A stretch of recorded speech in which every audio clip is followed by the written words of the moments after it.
Yes, ఆలోచిస్తే అనిపిస్తుంది ఒక రచయితకి ఒక రైతుకి ఏదో కామన్ పాయింట్ ఉందని. Is it? ఎస్.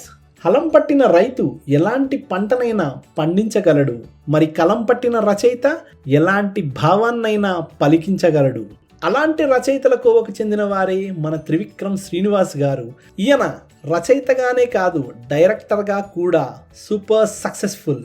తన మాటలకే సెపరేట్ ఫ్యాన్ బేస్ ఉందంటేనే ఈ మాటల మాంత్రికుడి క్రేజ్ ఏంటో మనకు అర్థమైపోతుంది. మరి త్రివిక్రమ్ గారు తన సినిమాల్లో ఫాలో అయ్యే కొన్ని సూపర్ క్వాలిటీస్ గురించి తెలుసుకుందామా? ఇంకెందుకు ఆలస్యం, లెట్స్ గెట్ స్టార్టెడ్. తన మాటలకు రెండు వైపులా పదునే. మన ఇండస్ట్రీలో ఎంతోమంది రైటర్స్ ఉండొచ్చు, మరి గురూజీ మాటలకే ఎందుకంత క్రేజ్ అంటే కేవలం ప్రాసలు పంచలేనా? కానే కాదు. ప్రాస మాటకు అందాన్ని తీసుకురావచ్చు, కానీ భావమే దానికి ప్రాణం. ఫర్ ఎగ్జాంపుల్, అతడు సినిమా క్లైమాక్స్ డైలాగ్ నేను వస్తాను కాదు నేనే వస్తాను.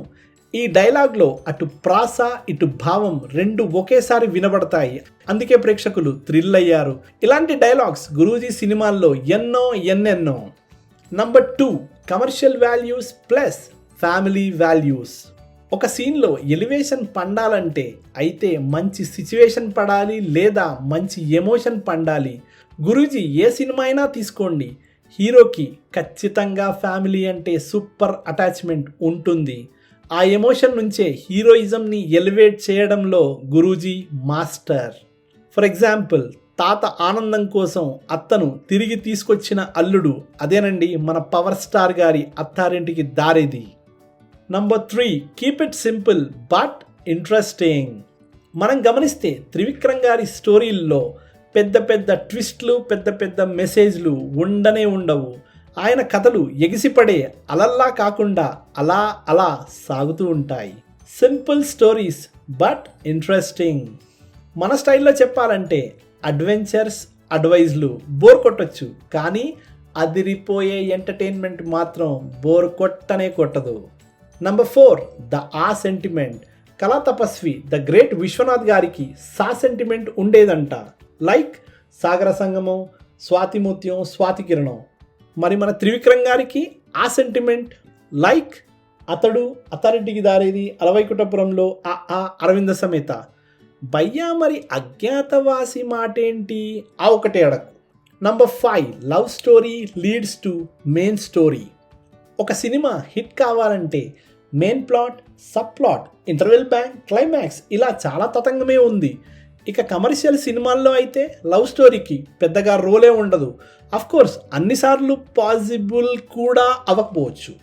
మరి గురూజీ సినిమాల్లో మీరు గమనిస్తే ఆల్మోస్ట్ అన్ని movies heroine point of view నుంచే మొదలవుతాయి. ఐ మీన్ హీరోయిన్కి ఏదో రోల్ ఉండాలని కాకుండా ఒక కీ రోల్ ఉంటుంది.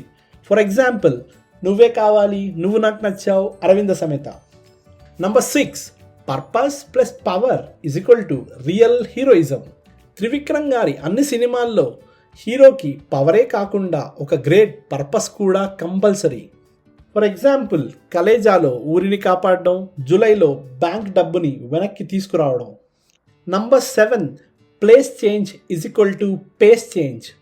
1, 2 సినిమాలు మినహాయిస్తే ఆల్మోస్ట్ అన్ని సినిమాల్లో హీరో ప్లేస్ చేంజ్ అవ్వడం ఫర్ ష్యూర్. అత్తారింటికి దారేదిలో కళ్యాణ్ గారు స్పెయిన్ నుంచి ఇండియాకి రావడం, మల్లీశ్వరి సినిమాలో వెంకటేష్ గారు వైజాగ్ నుంచి హైదరాబాద్కి రావడం, అలా ప్లేస్ మారడంతో స్టోరీలో పేస్ కూడా మారుతుంది, కథ మంచి ఊపందుకుంటుంది.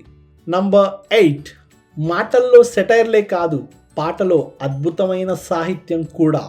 గురూజీ సినిమాల్లో మాటల్లో పంచులు పేలడం ఎంత కామనో, పాటలో సాహిత్యం కూడా ఉండడం అంతే కామన్.